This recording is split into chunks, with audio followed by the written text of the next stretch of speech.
It's an unlisted video, thinking about the schematics of the actual physics behind Star Trek. So I haven't read the book from Lawrence Cross, but there's one episode in particular that stands out for me, and I've been thinking about considering my interest in neuroscience, amongst other things, which is episode 25 from season 5 of Star Trek The Next Generation, by the title of The Inner Light.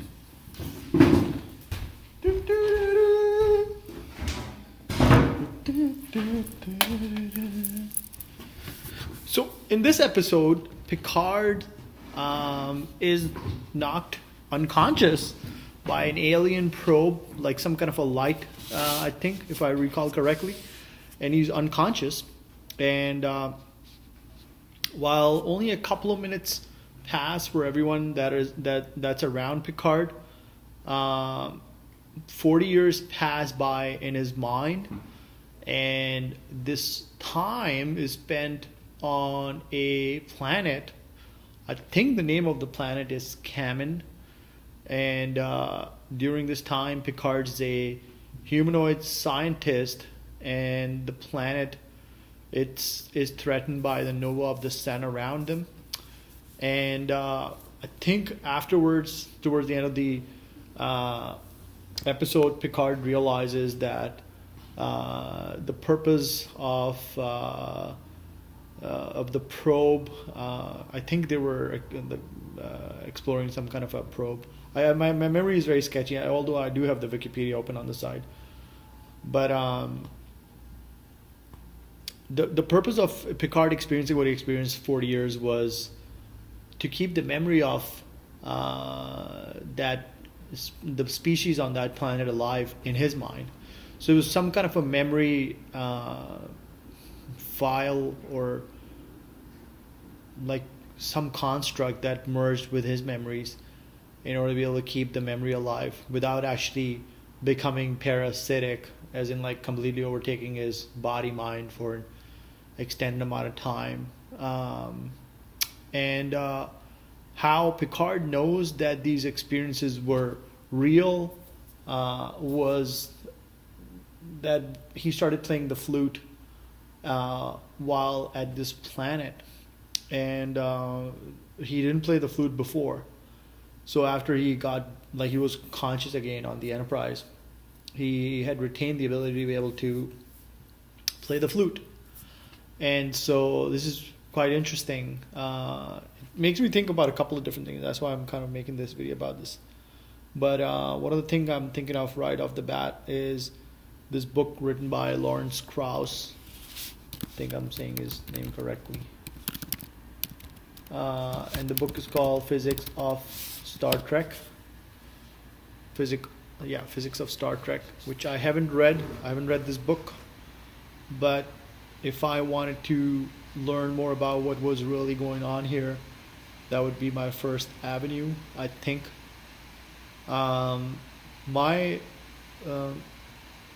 the other thing I think about is standard assimilated knowledge protocols from the age of spiritual machines. Which is really interesting is if you Google standard assimilated knowledge protocols, the first link that comes up is a question that I posted on Quora.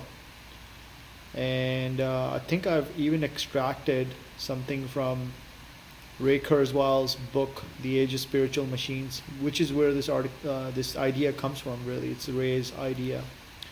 And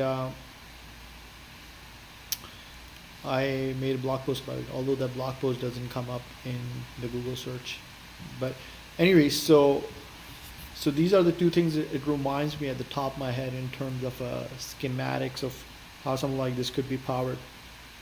It's a very interesting idea that the trace of complex memories can be left in somebody's mind without taking up too much of their neural capacity or the time.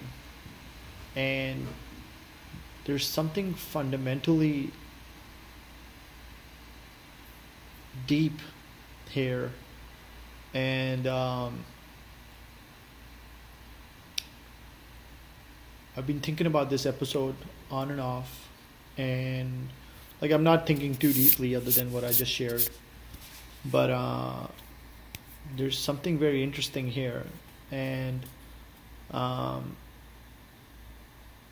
I can totally see something like this happening.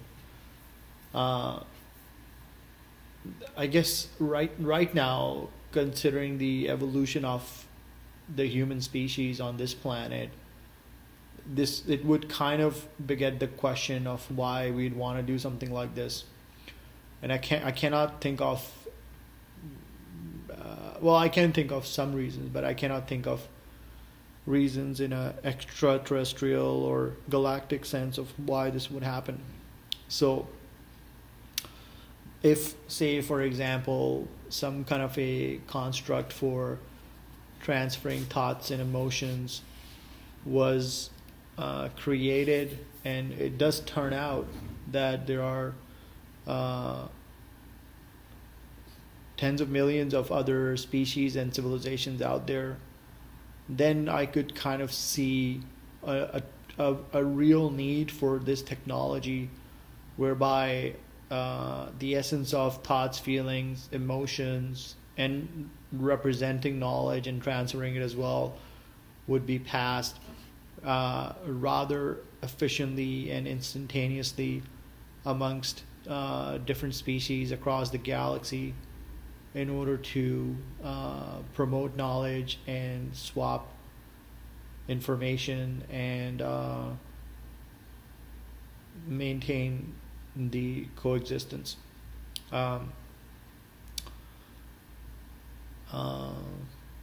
Yeah, but coming back to the actual episode itself, so let's think about physics.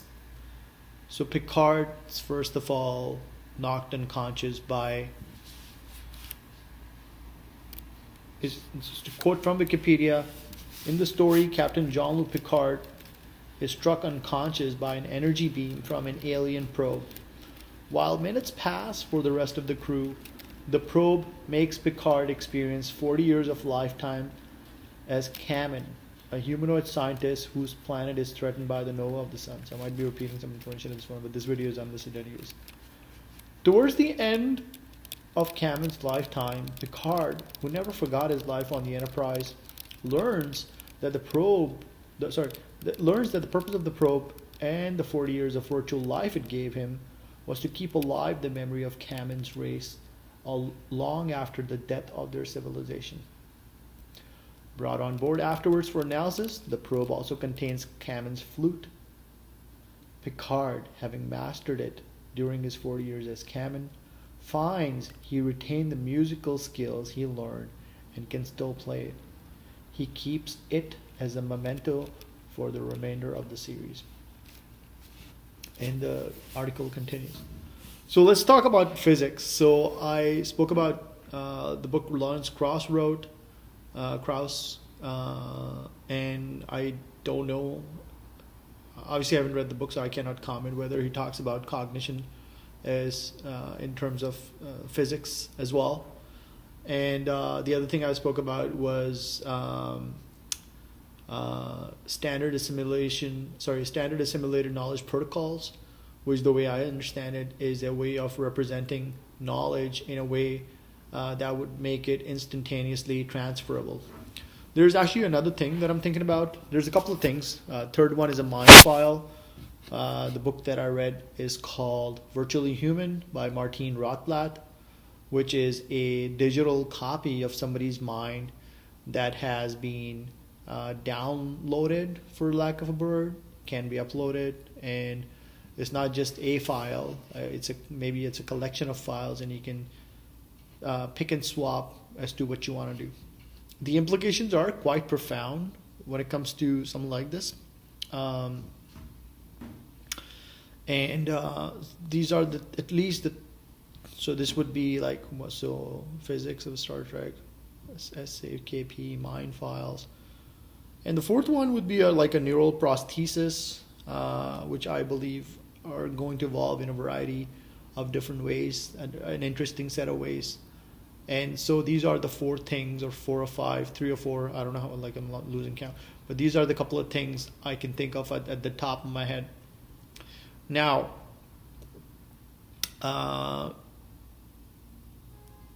theoretically, obviously, it may be possible on a 20, 30 year time frame, maybe less, maybe more. But like, again, what would be the purpose? I shared one use case, but I can think of many different possibilities for something like this. So on an earthly construct right now, something like this would lead to the enablement of trust, respect for each other, understanding between different cultures. And as the world takes steps towards more towards abundance, something like this is inevitable.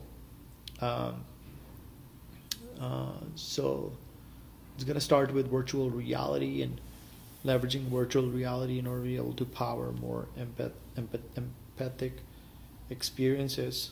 But those experiences are going to be relegated to the sensory input on a conscious basis. And the way I understand it, my understanding is very rudimentary in all these realms.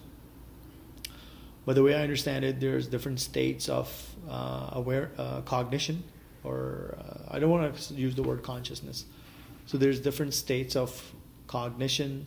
So there's a waking state, and then there's a sleeping state, and then there's a hypnotic state under hypnosis, and there may be other states as well.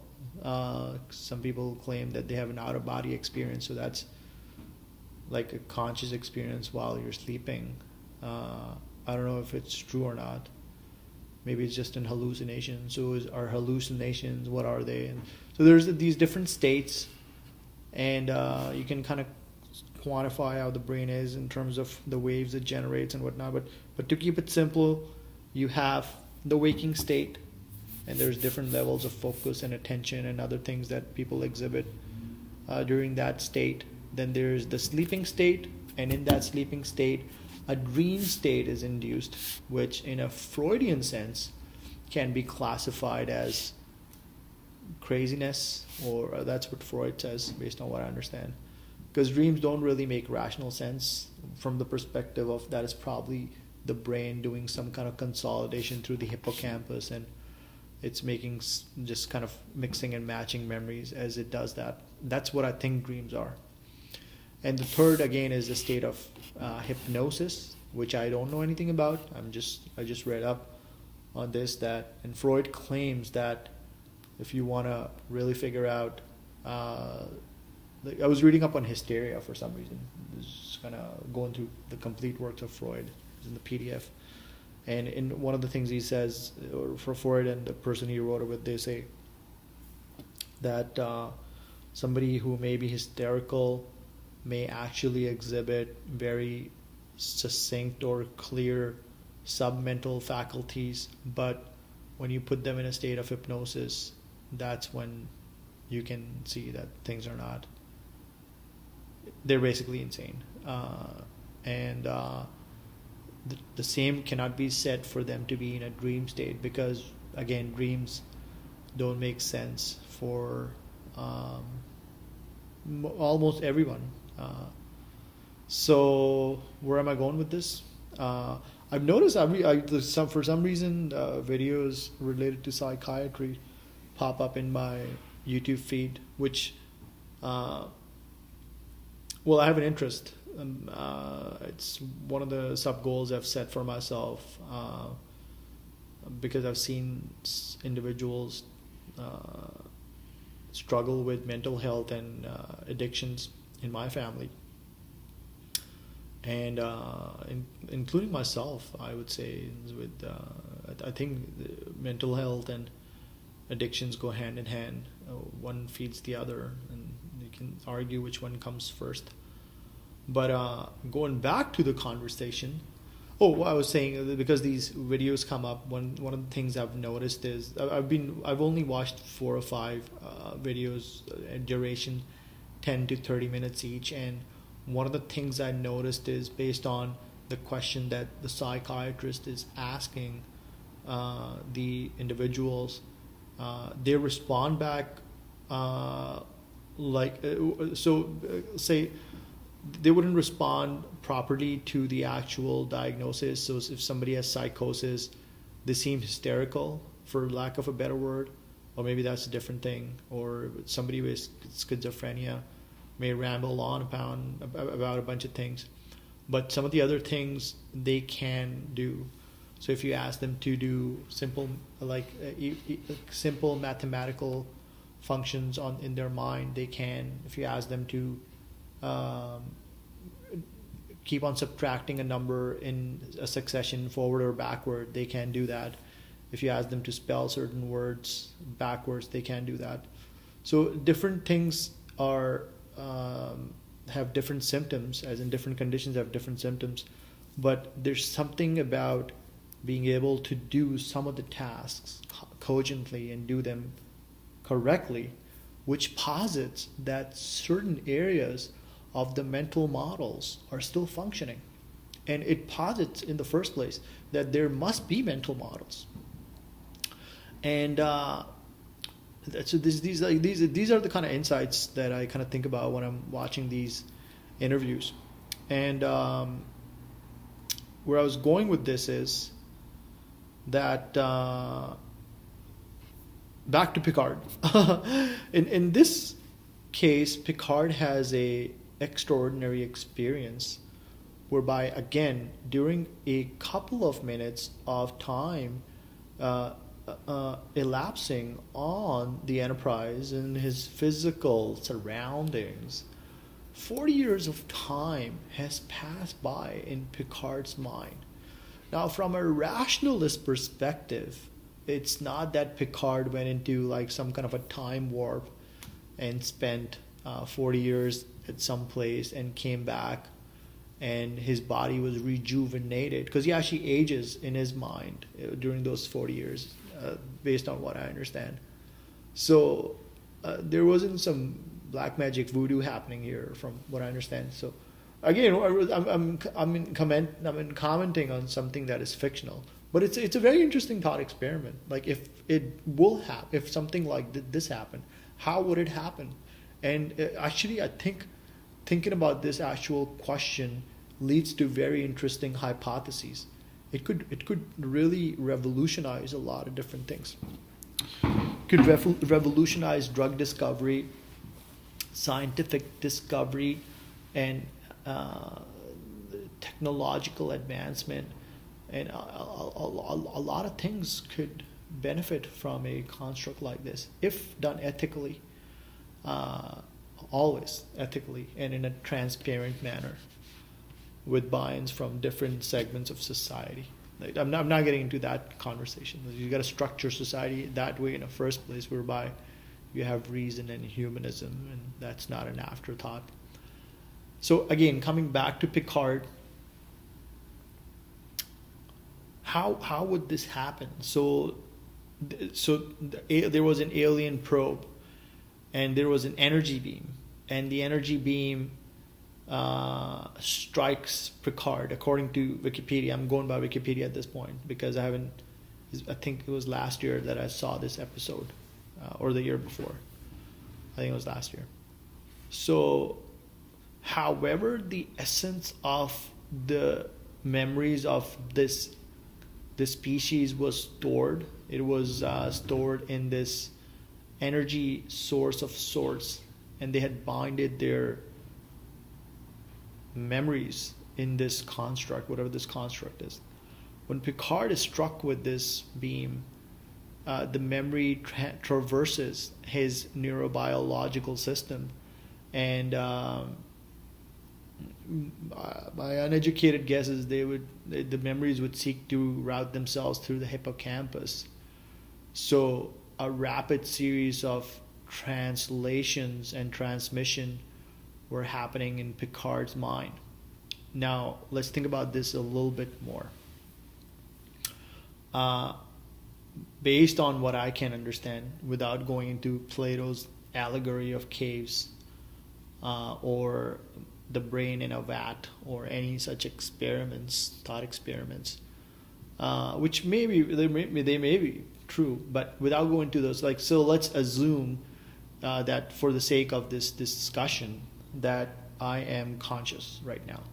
And let's also assume that I am making this statement that I'm conscious while thinking that I'm conscious. So I have this whole series of thoughts on how we think that we think that we think, but I'm not going to get into that conversation either. But just let's, for the sake of this documentation, let's assume that this is a conscious experience. So if this is a conscious experience, then to the best of our knowledge and understanding, this conscious experience is being powered by the intake of information through the couple of different sensory systems that we have in effect on our body, which are all powered by neurons spread throughout the sensory perceptory system. And the neurons take in information, they're routed through specific parts of the brain, predominantly the neocortex, whereby the neocortex makes sense out of this information. The information is then encoded based on the mental models that the mind has come up with, which are programmed, for lack of a better word, based on the environmental conditioning, and as well as, I don't know much about psychology, but there's different kinds of conditioning. And this information is routed through these mental models based on the weights associated with the mental models, the biases and whatnot that basically let a person form a picture of the stimuli that they're experiencing.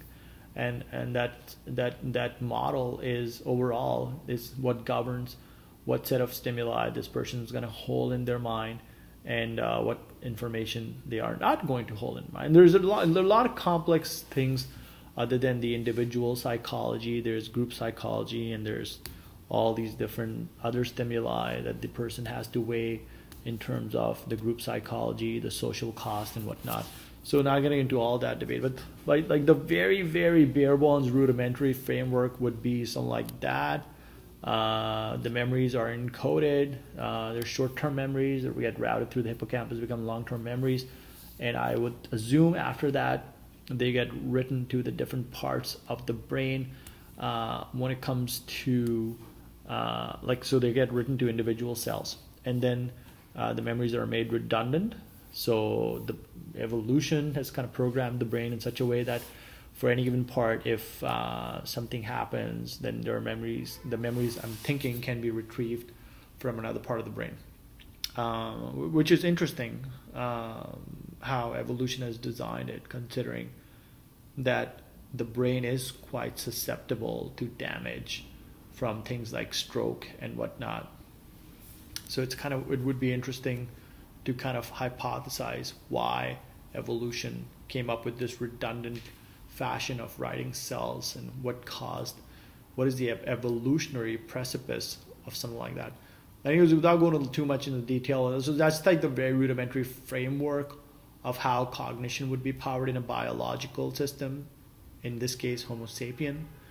And when it comes to operating in a conscious manner, the mental models are again in a functional state whereby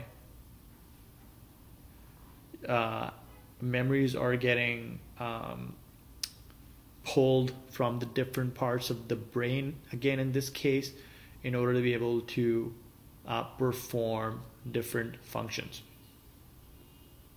So if I decide to raise my arm right now, I'm not getting into the debate about how my brain automatically made that decision and there's a millisecond delay. It seems kind of redundant, but whatever.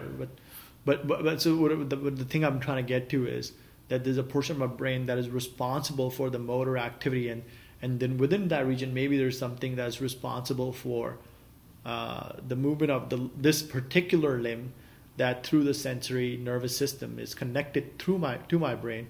So that part, wherever that is now triggering these electrical impulses for me to be able to do that. And as it's getting the feedback, then there's some other complex series of activities happening that is controlling the movement of this hand up and down, even if it's just for the demonstration purposes. So the same thing happens when you're doing other things, and it gets fashioned because of the environment, like the response from the physical environment, and the neurons retain that weight locally, because we're talking about movement here, and then here as well. So there's local, there's spatial, and then there may be other things, obviously, because as you evolve from an infant stage, you generally speaking, if you want to continue doing that activity, you may want to get better. I'm thinking, as long as you're not forced to do it. So there's something about learning from that perspective. And this is a little off topic, but I was at the library with my daughter, and I noticed another girl around my daughter's age, 6 or 7 years of age, and she was running. She was getting the book and running in the library. I don't know if I could. Anyway, so I was wondering, what is it in a child's brain that wants them to run? Like, why? I do that sometimes, but maybe I'm an exception. But like, I wouldn't see a lot of 30 or 40-year-olds exhibit that behavior. And this is off topic, but I was thinking, the neuronal connections throughout this child's sensory nervous system are still relatively young, and the axons throughout our body must fire these electrical impulses, which gets her to do these things spontaneously. And it's not a painful experience for her, and it's not something that, and it's not just the nervous, it's the body system too. So there aren't a lot of senescent cells in our body, and the cells are relatively younger in our body. So there's the body and the mind and the nervous system connection. Like there's the electrical signals, and the chemical and electrical signals are flowing quite well throughout our body, and this feedback of sorts, combined with the reality that our mental models are relatively simple and without like any excessive enforcement of sorts, that it's not okay to do that, or it's not okay to... The child just gets up and starts running, and this is what I started thinking. I'm like, why don't adults do that? And a child does that, right? You could say that same thing about children in parks and other places. Now, there are some adults who are like that, but the majority are not. So there has got to be a reason. And the reason is one of psychological, societal conditioning, but also the biophysical aspect with its core precept in the sensory nervous system, as well as the cellular component of this, like of the body, and how electrical and other signals flow. So I was just like, that's just off topic. So coming back to Picard and what I was thinking, well, I was thinking about like how cognition works, and I was talking about movement, and that's just related to movement. You can apply that model to any other activity, for lack of a better word. So like speaking is the same. It's the fluctuation of the vocal cords and the tongue in order to be able to produce certain sounds which have a meaning associated with it. And we don't have this ability when we're first born, but through trial and error, we pick up by generally starting, like you start using mirror neurons when there's some at some developmental stage, and those mirror neurons lead to the enablement of mental models, and it kind of goes from there. But yeah, this turns into signals which go through our and other people's auditory pathways, and the translation then happens. So it goes from here to here, and that's the hearing sense. Then so hearing, it's again the reverse translation of those signals to the meaning that we associate with it. And everyone thinks differently. I don't think we all think the same way. We all think very differently. There is an individual thinking, which I think is unique in its true essence. And then there's a group thinking. And then there's a combination thereof. There could be other forms. Like, I think this is more in psychological realms than another. But no one looks at the same construct, for lack of a better word, the same way. At least I don't think so. We do in certain respects, but in its whole and its essence, no one looks at everything the same way. So I guess Richard Feynman's, one of his YouTube video is, I think it's from the pleasure in finding things out, something like that, the joy or the pleasure in finding things out. And he's explaining the workings of a flower, I believe. And he goes into quite a level of detail. And what the point I was trying to get to is that how physics lets him appreciate the enormity or the complexity that it takes in order to be able to power a beautiful experience like seeing a flower or smelling it, and what it actually takes in the background, if I remember correctly. And that's what I mean by thinking, that nobody really thinks the same way. And I was talking, I went from movement to speaking to sound. And these are random examples. But what I was trying to talk about is that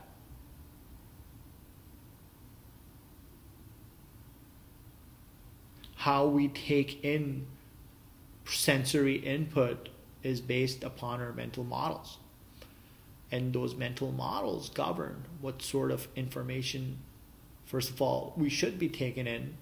And secondly, what amount of bias do we attach to the sub-precepts within that information in order for us to be able to deduce the meaning from what has been conveyed. I think that is as simplistically that I can explain what I'm thinking here.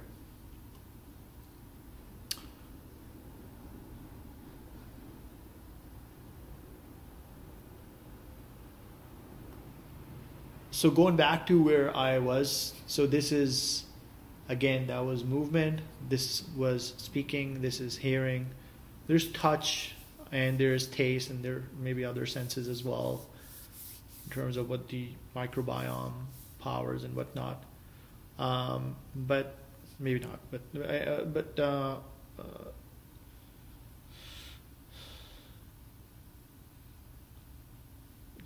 to go back to the step where I was at, I was thinking how thinking really happens in a conscious, assuming we're conscious, in a conscious being like us. And there's all these complex algorithms that are working supposedly seamlessly in order to be able to power the experience that we experience. My uneducated guess is that whatever we experience is, well, I wouldn't say it's not conscious. That's from an ethical perspective, that could be a dangerous comment to make. I'm not saying if somebody makes that comment that makes them dangerous, but what I'm saying is that what we experience, and for us to label it as conscious, is open to interpretation. And it's I mean, in a Kurzweilian terms, I think Kurzweil said it once, we use the conscious experience in order to be able to explain the conscious experience. I think he mentions that in his book, How to Create a Mind. It's a valid question. Like how the validity of that statement is in question with regards to the fact that you're using one thing in order to be able to describe something else. And the other thing I like to think about in this realm is that if it's relative, because if you can scale up the different sensory experiences that we experience in order to be able to power cognition, and if you can scale them up by some factor, then the thing that we are now experiencing is very relative to the thing that we can extrapolate, even if it's theoretical. And I always use that example, which makes me wonder if I am one of Descartes' puppets. But the thing is, potato bug consciousness or cognition, sorry, and horse cognition and chimpanzee cognition and then human cognition. And there are differences in terms of what the cognitive and mostly cognitive and combination of cognitive and physical activities can accomplish. However, it's still relative. It's again, because going back to that example, like if you can scale up intelligence by some factor, then it leaves our intelligence way behind. And I am a believer, it's a strong word, I am a believer that there are intelligences in the wider universe, for sure the multiverses, that are vastly more intelligent compared to our intelligence. And perhaps even if we saturated all of the intelligence, even if we saturated intelligence across the galaxy, I don't know how we do that, because, well, maybe we'll start answering questions like dark matter and dark energy.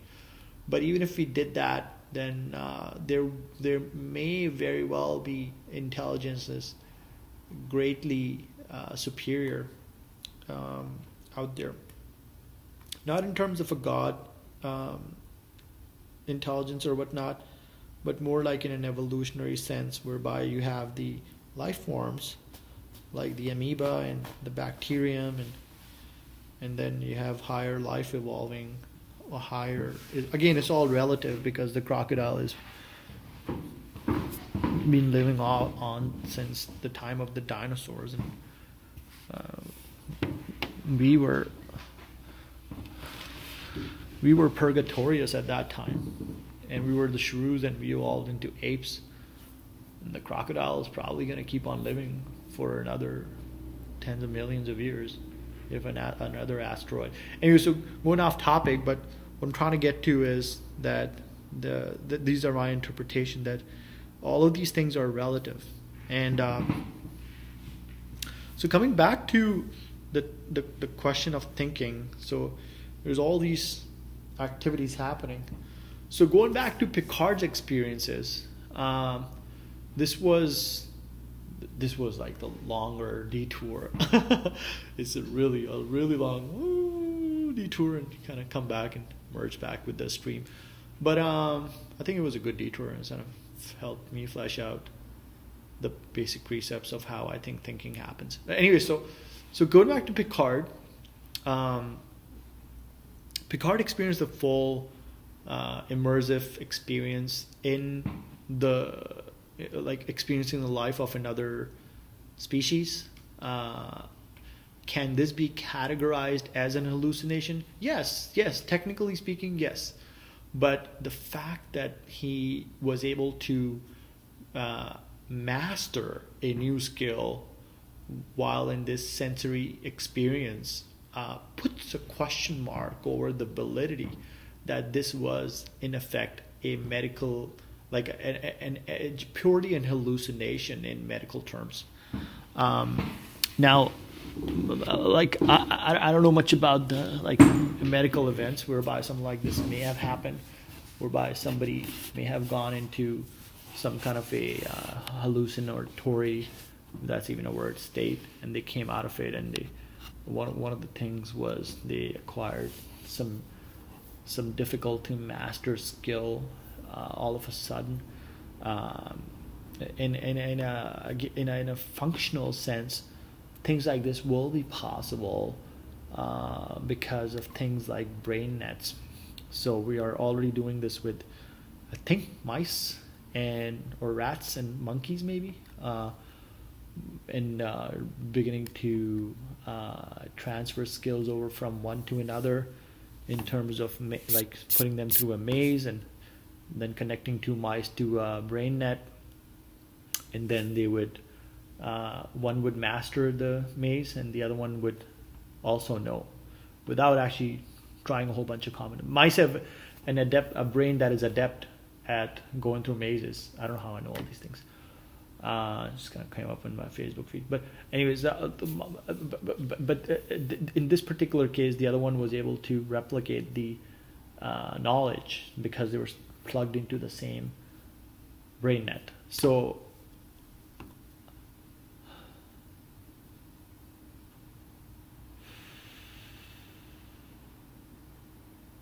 Picard.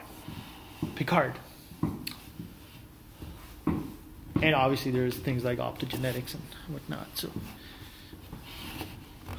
I mean, I think we're here when it comes to doing something like this in a functional sense. But the question is, like from an ethical and from a pure from an ethical perspective, you'd ask, why would you do this? And why would you do this in a non-transparent society? And then, like, somebody would try to rationalize that, you know, like ideology, agenda, or tradition. But so I'm not getting into those debates. But like, so I'm just focused on the physics. Like, how will something like this be possible? And so I'm trying to wrap my mind around that. And I think it's possible. And that's the question I'm going to explore. So, again, this was a deep. So when the beam hit Picard's brain, it offloaded or uploaded the essence of the memories that this species had collected, and that they had encased in this device or probe of sorts. And this was transmitted to Picard's brain. Again, probably routed through his hippocampus in terms of a collection of all these memories that were routed really rapidly. This is the part I'm going to get to now. The question is, if only a couple of minutes had passed on the Enterprise, how was it that 40 years had passed in Picard's mind? And how was it that Picard's sensory inputs or sensory systems were not overwhelmed with this rapid transmission? And I'm thinking about a whole bunch of things here in terms of George Miller's magic number, his like ability, but he was not in a conscious state. So that applies only in the conscious state, from what I understand.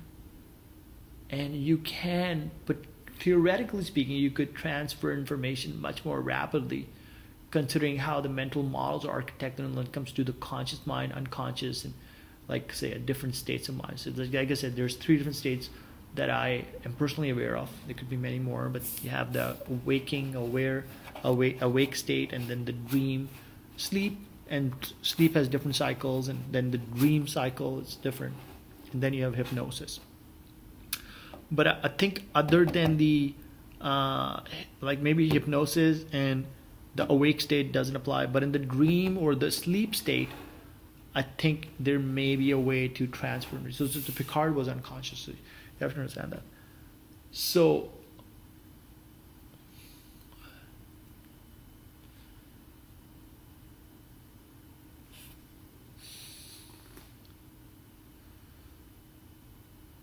the most easy or simplistic definition that I can think of is that this probe, which seems to be constructed out of light, I believe, made a direct connection to the pathway through which memories are routed, and then it just started transferring those memories rapidly.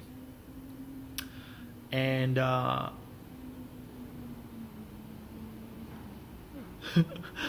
getting too much into detail, but I'm starting to think of signal and signal strength and energy output in terms of glucose and like the nutrient value that would be required in order to power such an experience. And maybe it is important. I actually made a video about the required energy needs for cog models, and I thought this was 20, 30, 40 years out, but things are evolving so fast, and maybe it wasn't that bad of a choice or a decision in order to make that video. But so going back to Picard, it's a very fascinating question. Like, how did these memories transfer into Picard's mind at such a rapid rate or fashion, while it's just a very interesting question. So if an alien species were to say, okay, let's do a thought experiment and say that we have so let's switch roles and say I am now one of the inhabitants of the planet Kamen, and the nova is happening, and the technological advancement is not of a sufficient enough scale in order to be able to build vessels or represent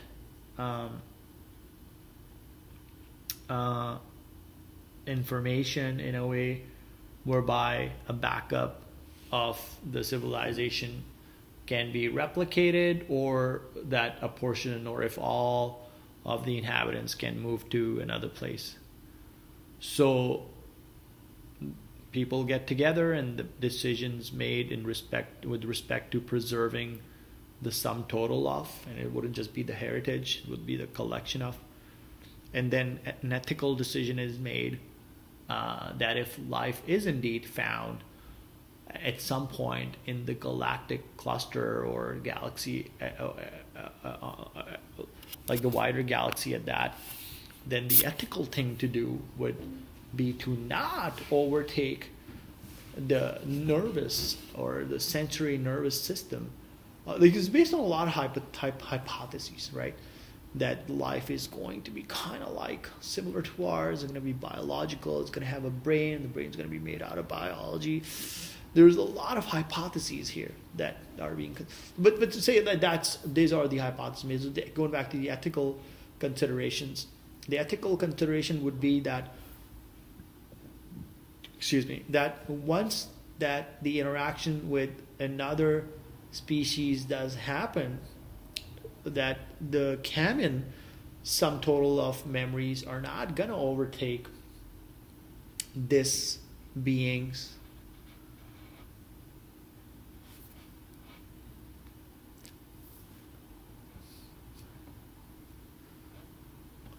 existence. And that would be the ethical thing to do. And I think that would be the ethical thing to do. But I think that's a logical and ethical thing to do. And I think that's a good thing to do, because it sends a message to whoever may be out there that there was once this beings, this group of individual cognitions that existed, and this is how they lived, and this is how they collaborated, and this is how they had lives, and how they structured their society, and this is what they did. It is a very rich historical artifact that the species has chosen to leave behind. It is not a kind of like a construct through which it seeks to overtake other life forms, or in flesh or in mind, and it's not parasitic from that point of view.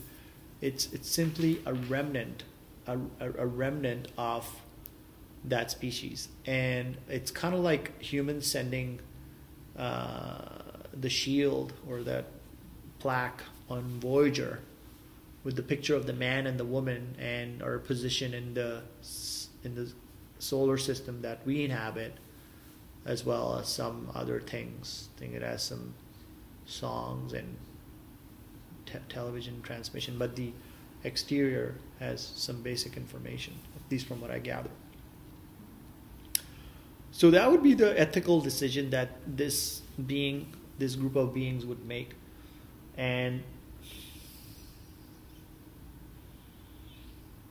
yeah, I think that's legit, and that's a rational thing to do. If I was again on Kamin and the whole thing was going up in a nova, and there was very little time, I would probably do the same. And if there was no other alternative, although we are very lucky as a species that we're not going to be in this position because of the technological phase of development that we're in, and the ability to be able to transform our biology, which is going to happen soon, as well as create new computation systems whereby we're going to be able to power many much more detailed simulation, and we'll be able to greatly expedite the cycles of innovation. And but I wonder how many other civilizations out there in the larger universe, if not the multiverses, have unfortunately had to make a decision like that, where they just give up hope and say that there is no alternative and this is the fate. Maybe it all comes down to giving up, and but that's it. Off time. But so that would be like the ethical thing to do, and just kind of leave a trace as a historical record in the form of memories. I'm still very much interested in the question of the physics of how an experience like this could be powered without overloading an individual sensory input system.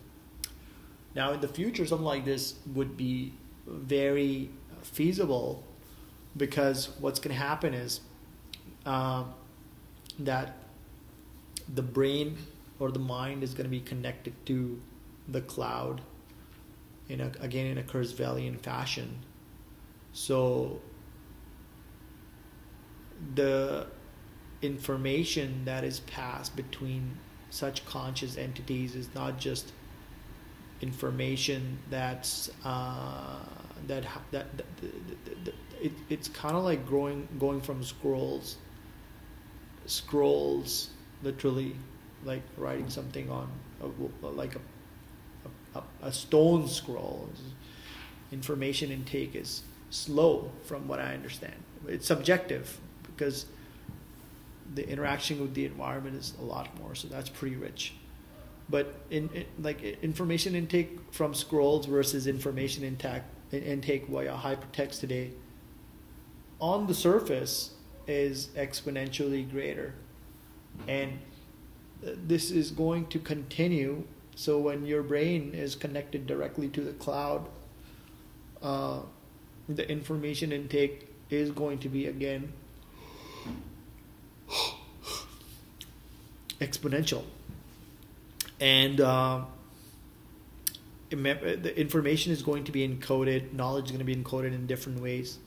In a lot of different respects, you will get the essence of something without truly having spent the time wrangling with all the precepts that help you understand that. I'm not doing a good job explaining because I haven't thought about this too much. However, it's not going to be for everyone, at least not in the beginning. Specifically not for those who don't have the prerequisites, the mental models, in order to be able to decipher the essence or the meaning that certain constructs convey. And I don't mean this in an esoteric or elitist or like some other sense. I just mean it for what it is. And an example would be that if I want to understand linear algebra, then I need to go and spend time understanding the basics of mathematics first. And same goes for, which is a real example. I wanted to complete high school statistics, and it required of me to go back and do a lot of the basics first. And it took 8 months, but I did it. But that's not what this conversation is about. What I'm saying is, if you don't have the basics, you're not going to be able to understand a lot of these things. And in the beginning, it's going to start like that. How it will eventually materialize in 40, 50 years, I have no idea. There's probably going to be like very, very tiny machines that are going to be connected directly to the brain, which will allow an instantaneous transmission of information to happen. And so yeah, the question, it's a very different world. And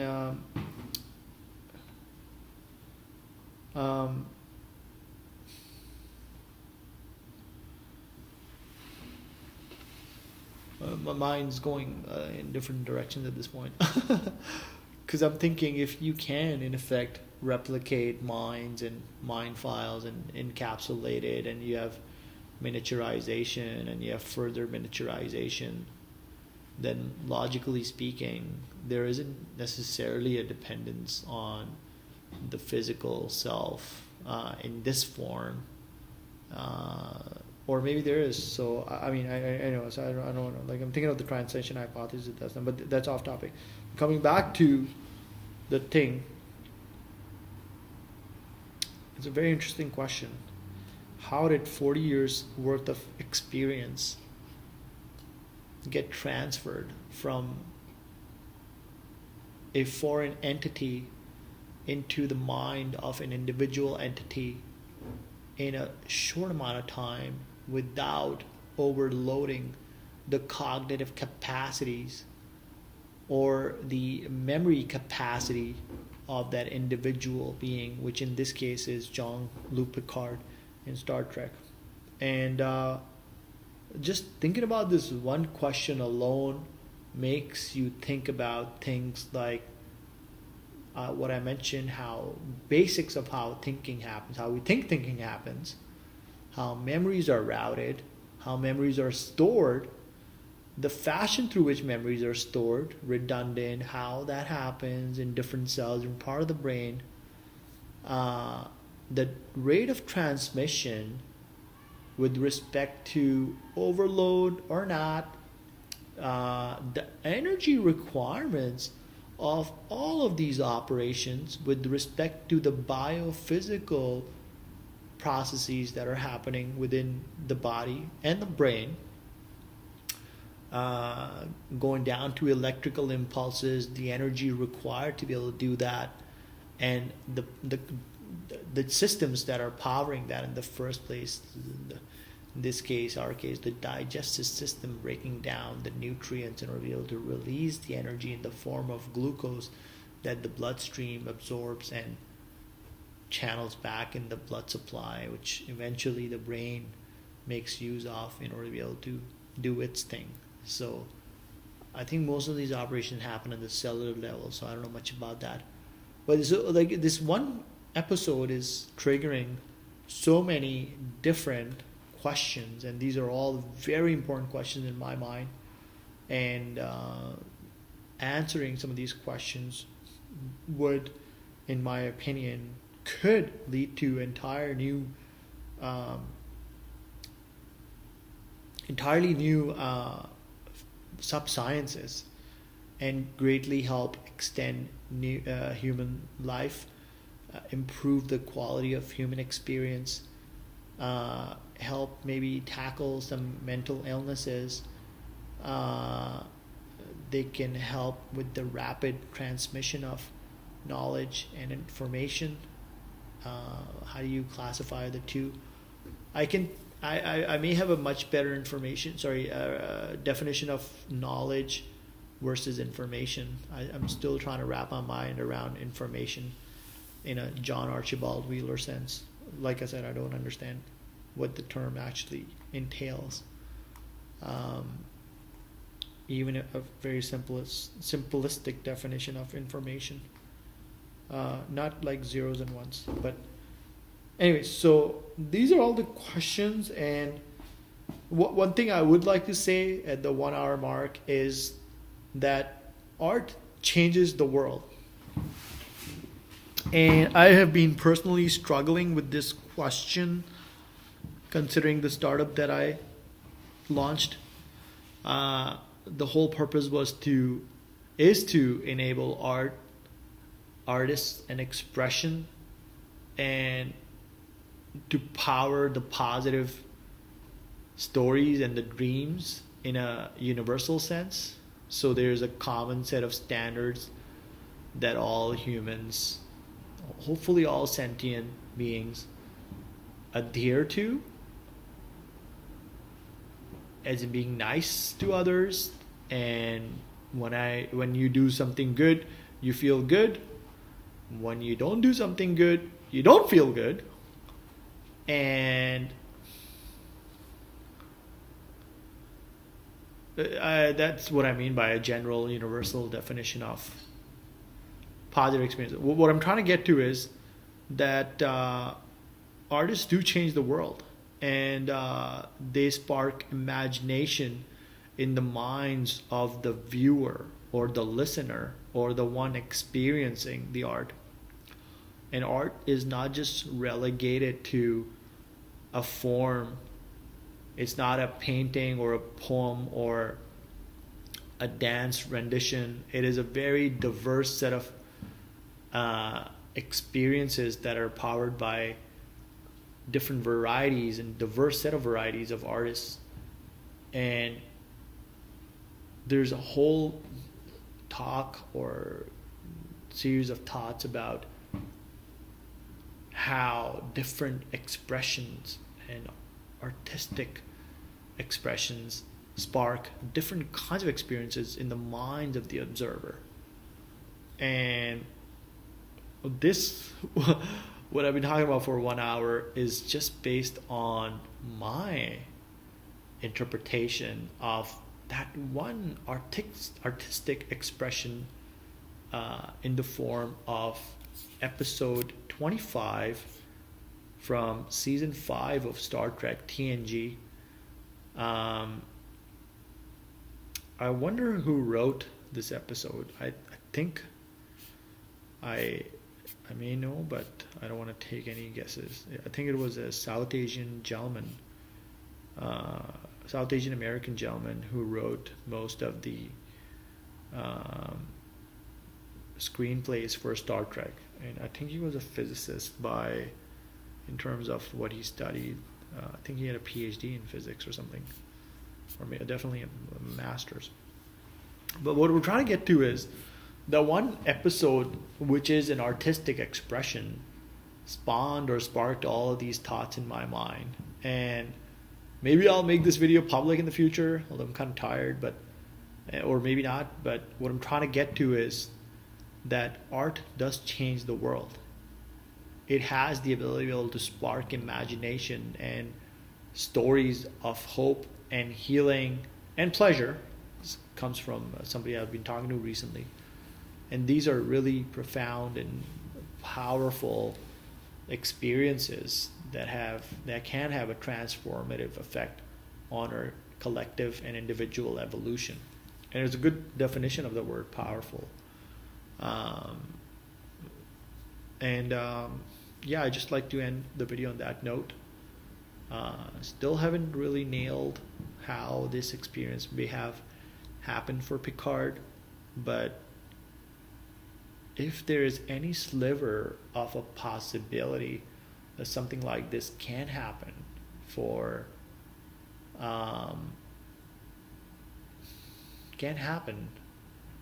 then again, this would be a pretty profound experience.